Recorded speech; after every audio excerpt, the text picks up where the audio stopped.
Okay, we are going to start a new chapter, and this is one of the algorithm for graph. We call it the depth first search, or DFS. So we will learn the concept of DFS, and we will learn what is the DFS algorithm and some properties of DFS.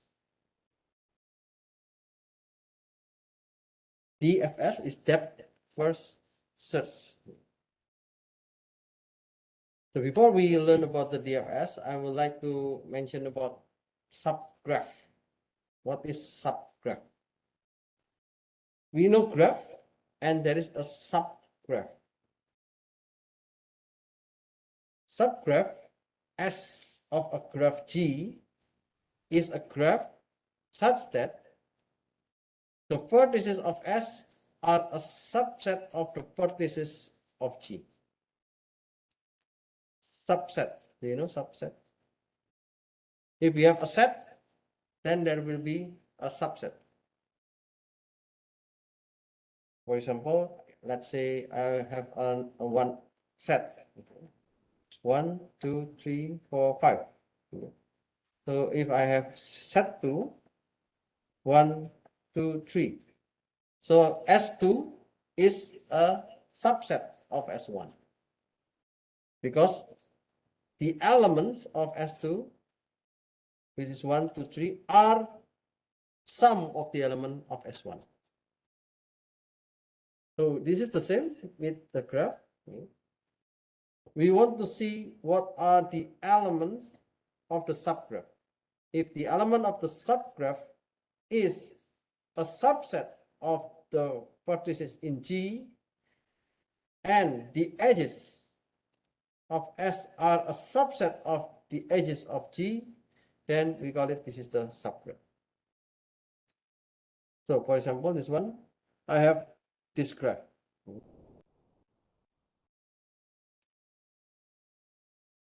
So maybe I can draw.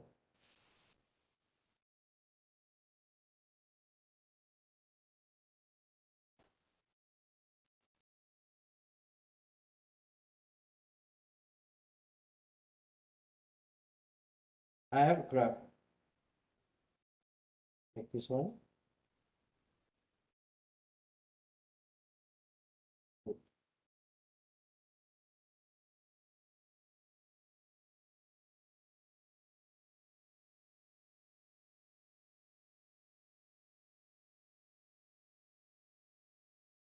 So I have a graph. This is graph G. So there can be a subgraph.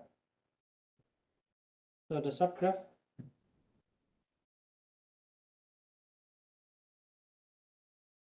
this is a subgraph. And there can be another subgraph. For example, this is S1, like there can be S2. Something like this. So it represents the first one it represents here, and the second one it represents here. Okay? And so on. A spanning subgraph of G is a subgraph that contains all the vertices of G. So we call it the spanning.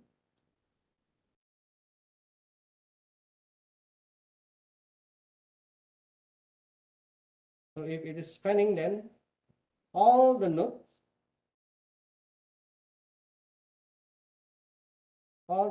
here, or the vertices exist, but some of the edges does not exist. So we can see the graph maybe like this one. We can see this edge. So this is what we call as spanning subgraph. All the vertices exist, but some of the edges does not exist.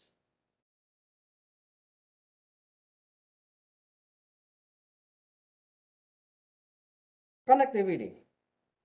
A graph is connected if there is a path between every pair of vertices. So we call this is a connected graph because all vertices is connected. Okay. But this one is non-connected graph. A connected component of a graph G is maximal connected subgraph of G. In this case, we can see this is a non-connected graph with two connected components. So this is the first connected component and this is the second connected component.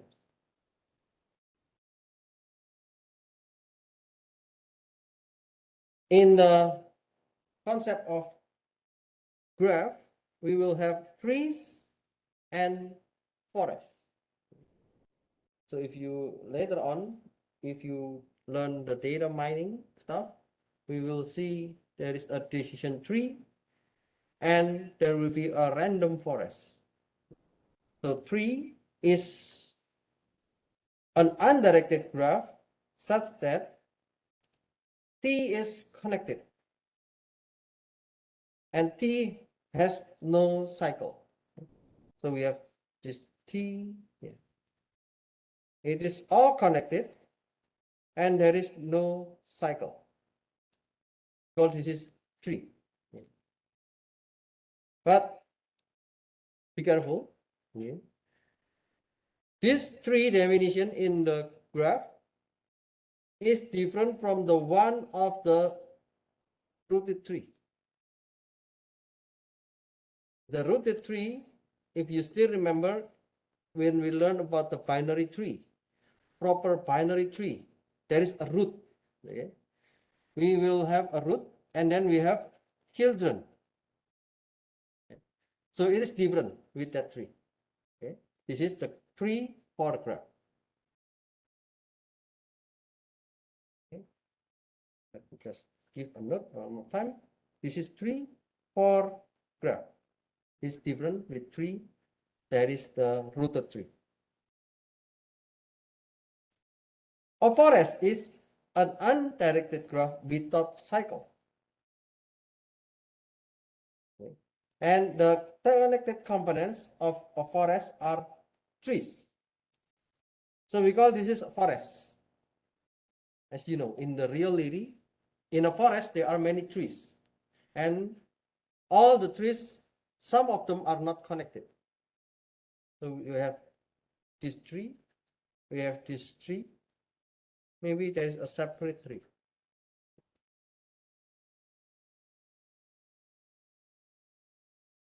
We can have spanning tree and spanning forest. What does it mean? A spanning tree of a connected graph is a spanning subgraph that is a tree. Can you understand? If you understand the spanning subgraph, what is spanning subgraph?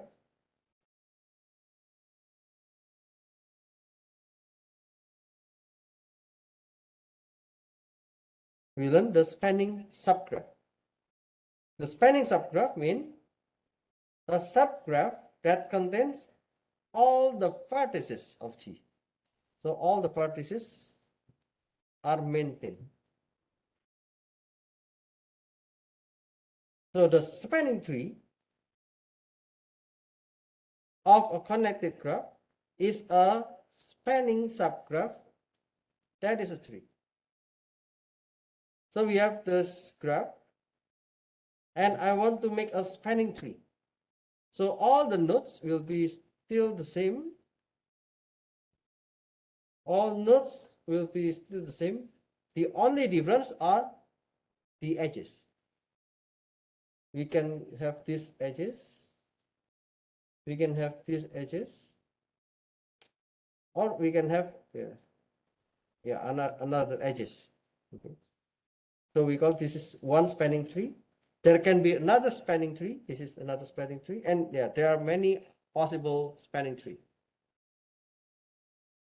A spanning tree is not unique unless the graph is a tree. So yeah, there is no unique spanning tree. Spanning trees have application to design of the communication networks. So for example, if I know like the Wi-Fi point, so if I now if I want to connect to this Wi-Fi room, and then let's say there are many devices connected to this Wi-Fi room, then this Wi-Fi router in this room should have a good connectivity to other Wi-Fi router in order to make the strength or yeah, something related with the bandwidth and etc. So we can make like that spanning tree. Or in the navigation, you can also make this kind of spanning tree. Or if you want to design route, if you want to deliver some products, then yeah, you can define also the spanning tree. A spanning forest of a graph is a spanning subgraph that is a forest.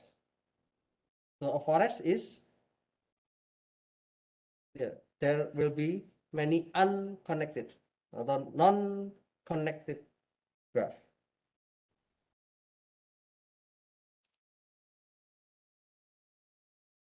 Based on that definition, okay, we can make one algorithm, which is the depth first search. The depth first search is a general technique for traversing a graph.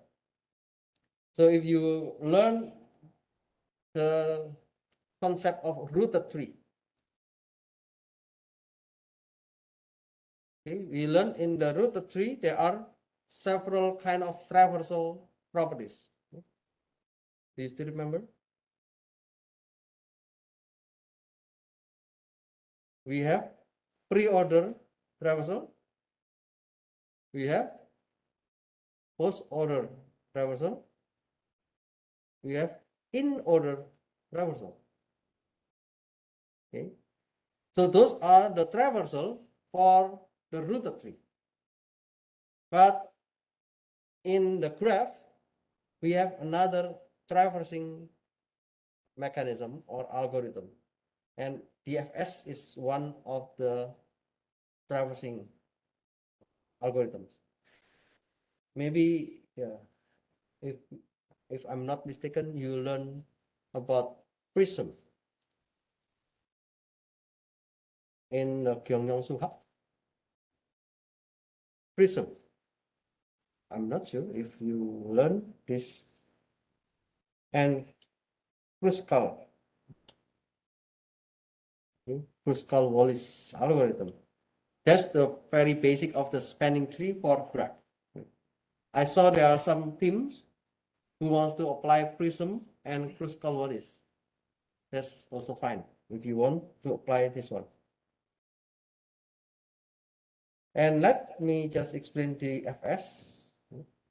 In DFS traversal, we will visit all the vertices and edges of G. So we will visit, and then that means whether G is connected and computes the connected component of G and computes a spanning forest of G. At the end, we will see that the FS on a graph with n vertices and m edges, it takes O n plus m. DFS can be further extended to solve other graph problems.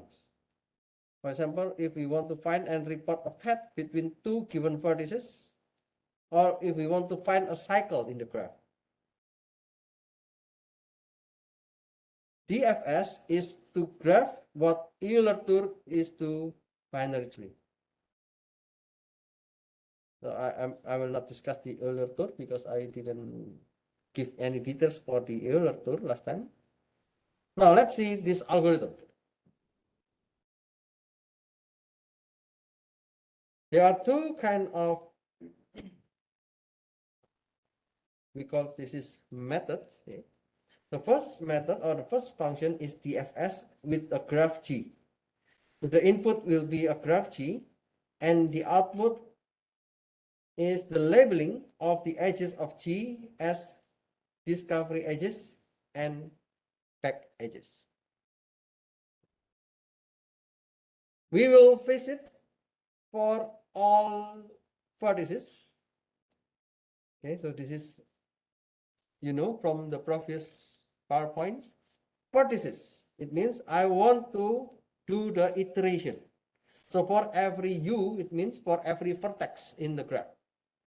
And then I will set the label U as unexplored. And then for all edges, it will be the same. I want to set all the labels of E as unexplored. And for all vertices, get label V. If it is unexplored, then we will do DFS G, V. What is DFS G, V? This one. Now, DFS G, V is an algorithm where the input is a graph G and a start vertex V of G. So, in any kind of algorithm, you need to determine the starting point.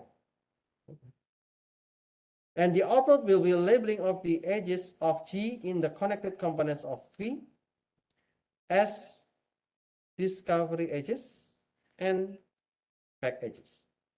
So later you will see we will have discovery edges and we will have back edges.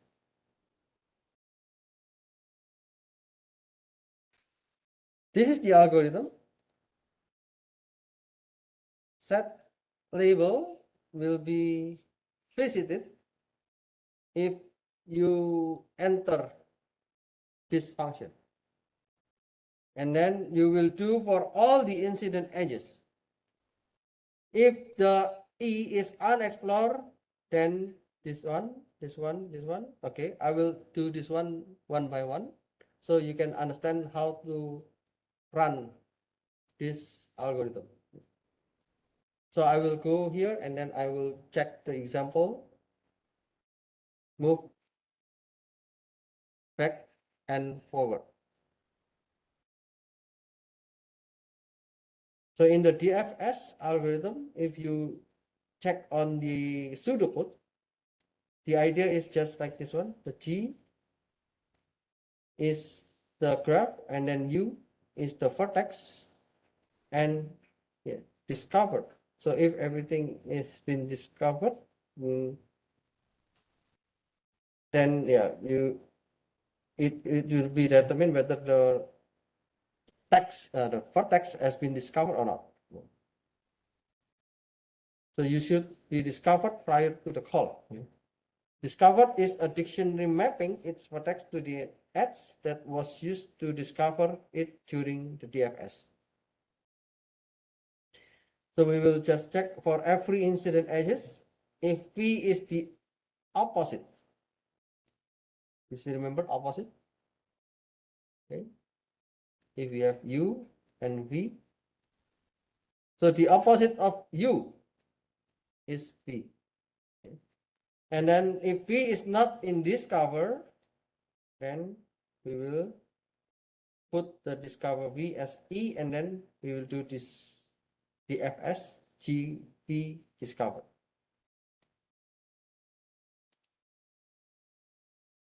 So let's see step by step. Okay.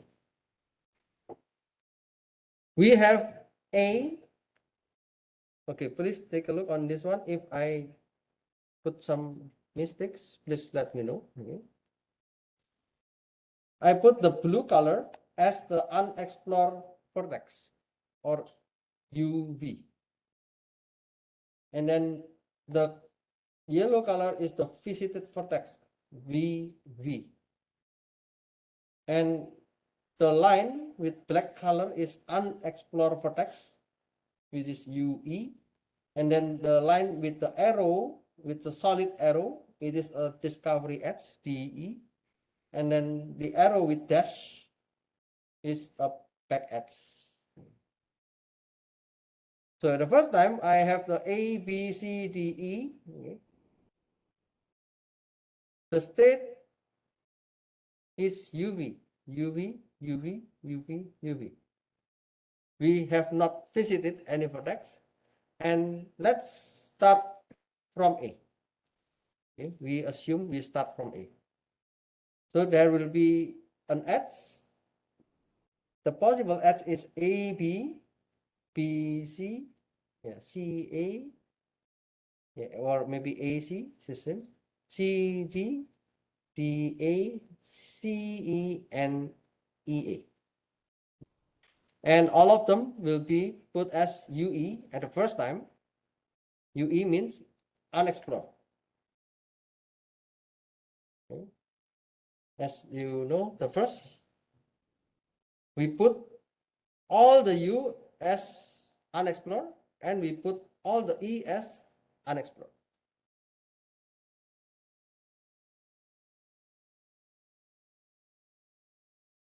So we start from A to B. Oh, I think this should be unexplored at the first time. Okay. But I assume we start from A. So A and B, now it becomes discovery edge. After A and B become discovery edge, now yeah, A and B become visited. If you go to here, what is the code here? We set the label V as visited. Okay, so if we start from A, then A is visited vertex. And then we want to check for all the E where the incident edges of V exist. Incident edges of A. Okay. And then we will check if the label E is unexplored, then we will get the opposite of V, comma E. So that's why we will get the W as the opposite of A, which is B. And let's check if the get label W is B, B is unexplored, and we will set the label E. The label E here, it becomes discovery. So it means it becomes DE. Okay. And then do the DFS GW. What is the W? The W now is B. And then when we call the W, so we will do again this one. And G, comma W. W is B. So we are starting from B. And then we will set the label V as visited. Okay. And then we will check what are the incident edges of B. Okay. And let's check if the edge is unexplored. Okay, there is a B and then there is a C. Okay, we know that there is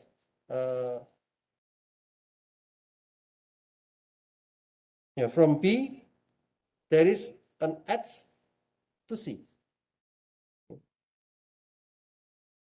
Then we will check what is C.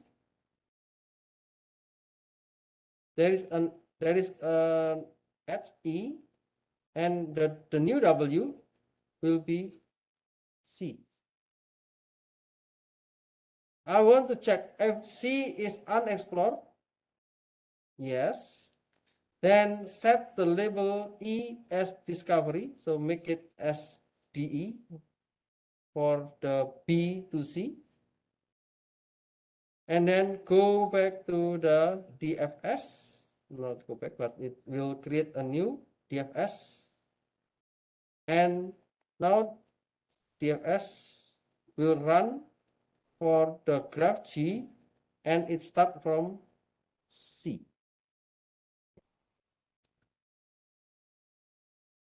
So that's the first two graphs.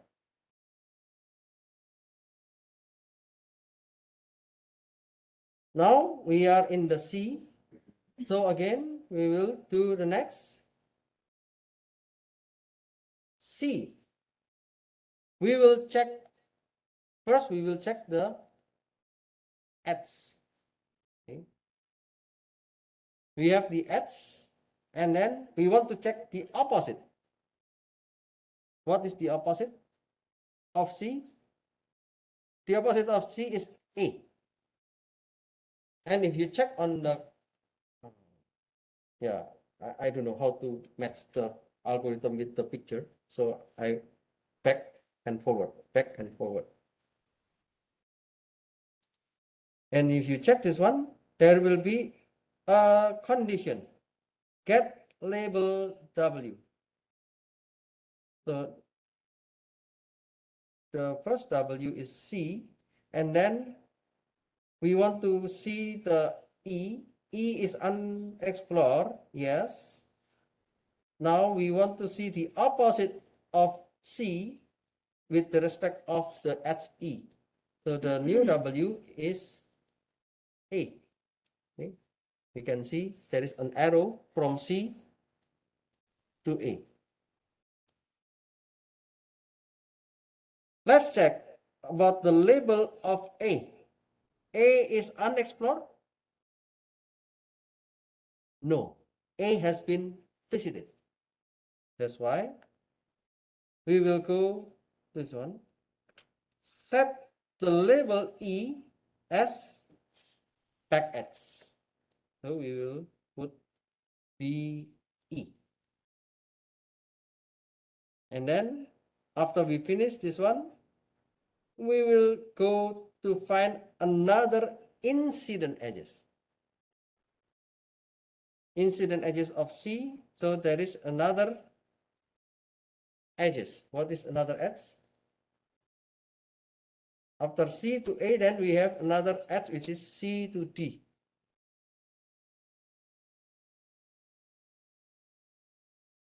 We have C to D. So we have the E, which is the edge, C to D. It is unexplored? Yes. Then we want to find what is the opposite of D, which is C, and then the edge to D. So we have the new W. The W is D.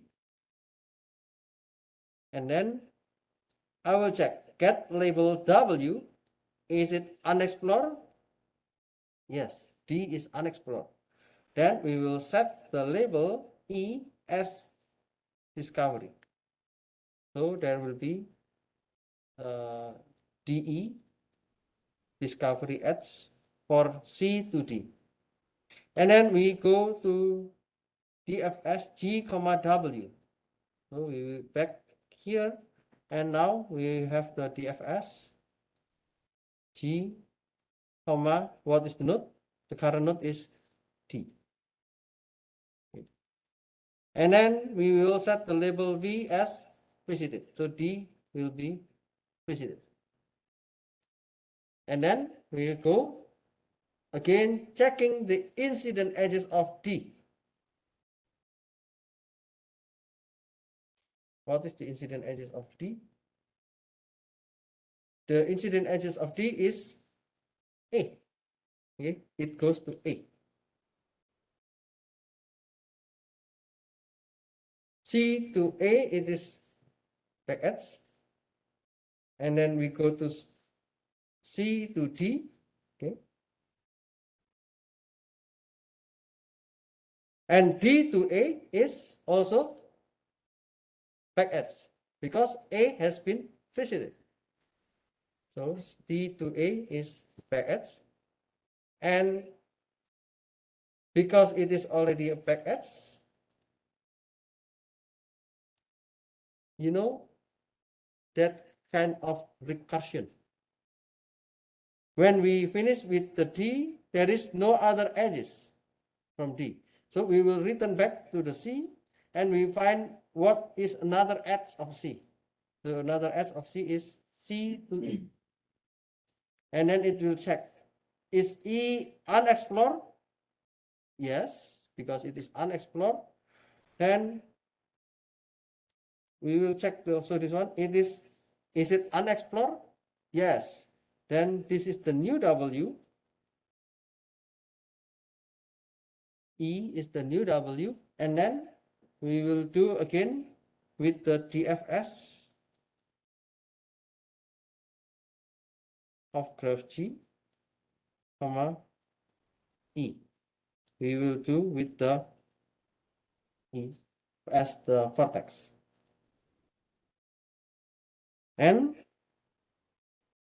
after we check the E, we will check again what are the incident edges of E. We have only one incident edges and it goes to A. So A has been visited. Then the E to A will be noted as back edge. After we have this one, then it will return back.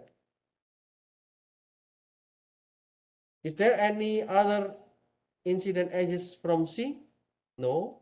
And then it return back to B. Is there any other incident edges from B? No. It return back. Is there any incident edges from A? No. Then finish. So this is the final state. We visited all the nodes and yeah, we have replaced the unexplored with DE, which is the discovery edge, and then BE, which is the back edge. Yeah.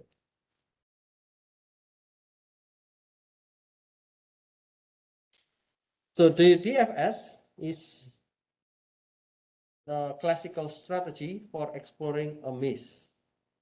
You know, maze? Yeah, like this is a maze. So if you want to find a path, this is the in, and then you want to go to this, then you will use the DFS. This is the algorithm. You will check, is this the correct way? Oh, it is not correct. Then you will return back, find another edge. If it is the correct edge, okay, then this is not the correct edge, and then we will return back to this node, and then we find another possible edges. So until we find the possible edges to exit from this maze.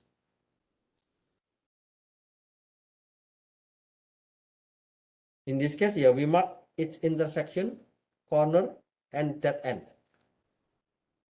So we define the vertexes.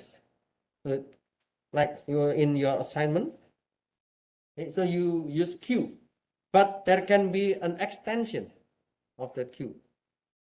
The same with this maze, you can extend the vertex. The vertex, it can be the intersection vertex, it can be the corner vertex, or it can be the dead end vertex. And then we can map for its corridor or edge. Okay, so this is the corridor or the edge. And we keep track of the path back to the entrance, which is the starting vertex, by means of a rope or the recursion stack. So it combines with several data structures in order to find what is the optimized way to find the path in the maze.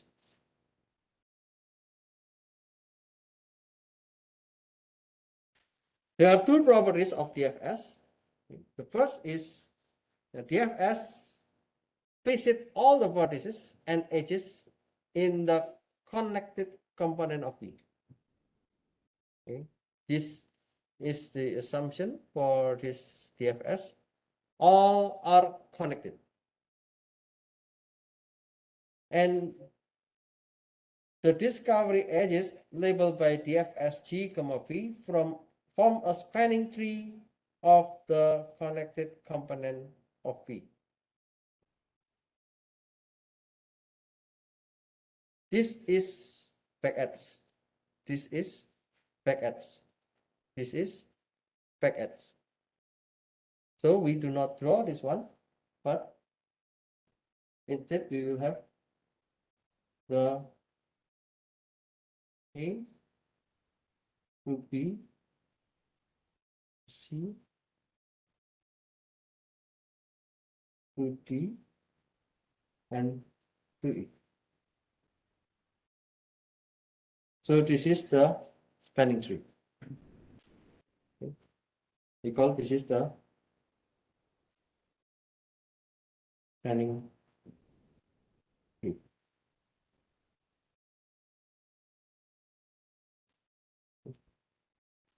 This is the discovery edges.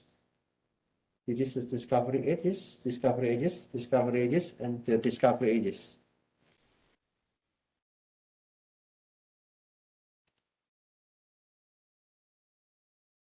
The analysis of the DFS, it is one time to set the vertex label.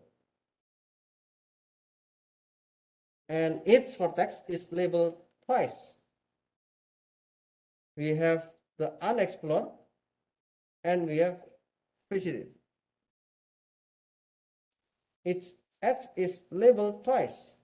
It is unexplored or discovery or back edge. The method incident edges is called one for each vertex. So if you know the loop, it is only for the incident edges. So in total, DFS runs in ON plus M. The N means the number of nodes or the number of vertices, because we need to check all the nodes at the first time as unexplored. So it means for every vertex, it will be N time. And then for every edges, it will be M time.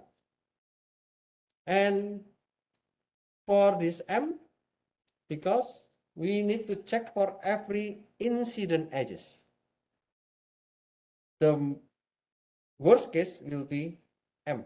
M is the number of edges. So this DFS, provided the graph is represented by the adjacency list structure. Okay, so this is assumption. This assuming that this DFS is using adjacency list structure. We already know the adjacency list structure from the previous slide. And you know that the properties of the graph that we learned previously is the summation of the degree V from all the V equals to 2 multiplied by M.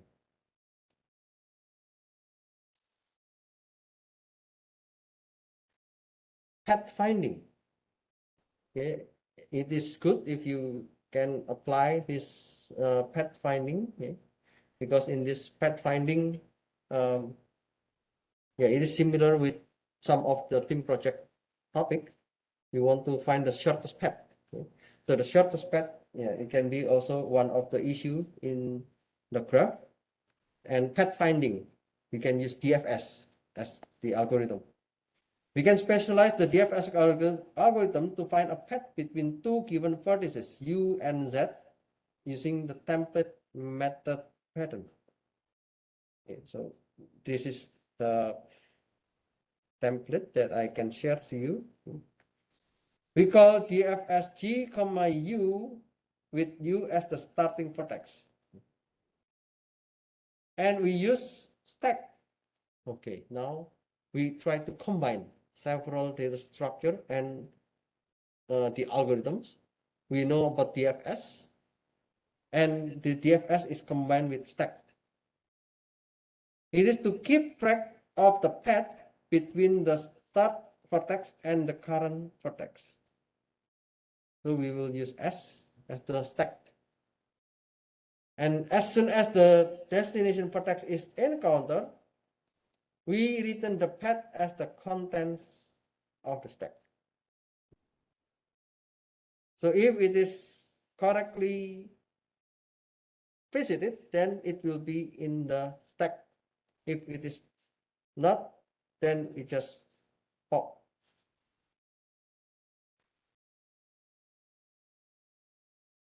So if you check this one,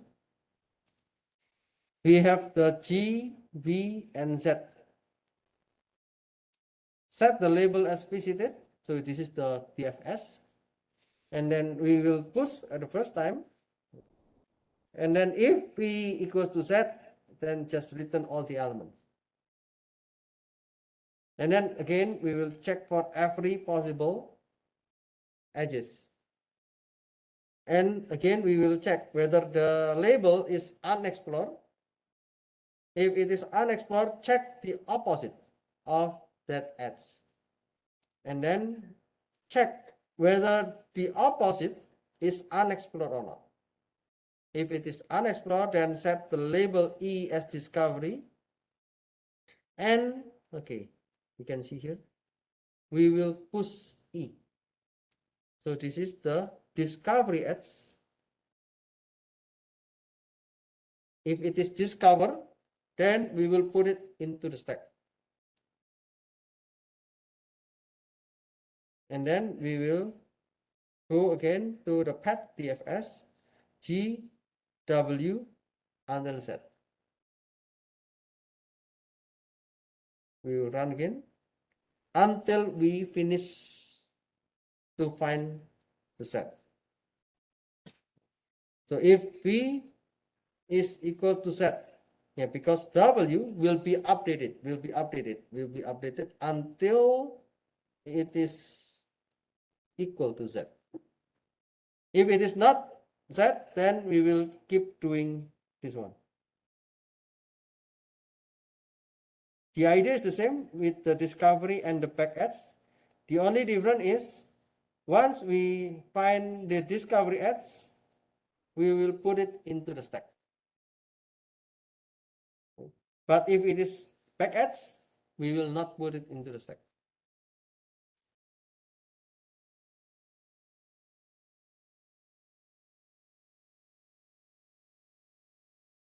Cycle. If it is a path finding, it is not that complex because it is similar with the example that we have before. But what about cycle? Cycle is a sequence where if we start from V and then it goes to another vertex, and it will return back to V. So we can specialize the DFS algorithm to find a simple cycle using the template method pattern. So you already know the DFS. Now we are just having more details. Okay? We are having more details how we can detect if it is a cycle or not. But you know that when we are doing with the DFS, we need to visit all vertex. In the example that we have, we visit A, and then we visit B, and then we visit C, and then it goes directly to A. Okay. Actually, it is a cycle. Okay. But in this DFS, we want to check for every vertex. So if we go back to the A, but we do not visit D and E, then this will not happen. So we need to visit D, and then we need to visit E, and then if we can go back to E, then it is the cycle.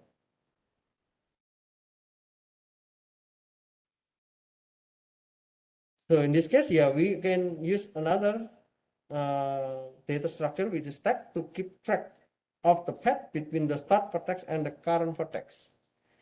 And as soon as the back edge is encountered, we return the cycle as a portion of the stack from the top to the vertex W. So the set label is the same. It's push. So we just make the vertex in the stack. And then we will check for every incident edges. And then we will do the same with the DFS. We do the unexplored. Check the opposite. Now we push into the stack first. We will check whether this node is unexplored. So if A and then go to B, we will check if this B is unexplored, then this E will be discovered. And then we will do again with the path. Okay. So we will do with path. So until we finish all the path. Okay. But if we are not after finish with all the vertex, okay, we will check if it is not unexplored. Okay. So we have this empty stack which is T, and we will check for every of the object that we have in this unexplored vertex. What is unexplored vertex? For example, if C to A,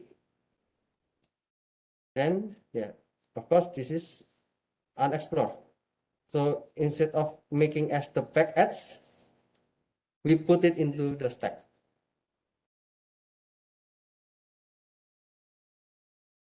Okay, so here we put the back edge, okay, but instead of the back edge, we do not put the back edge, but we put it into a stack to check whether every of these possible incident edges has been explored or not.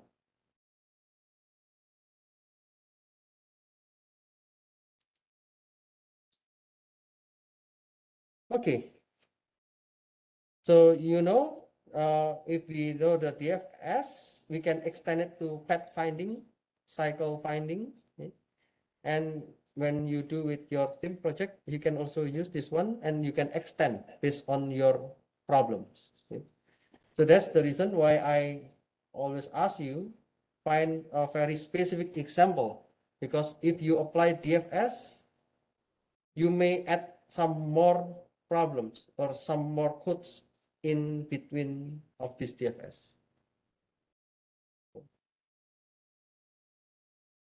Okay, so before I finish this class, I would like to inform you that I have give you some more opinions to the teams that has been rejected for the team project. You can check on the e-class.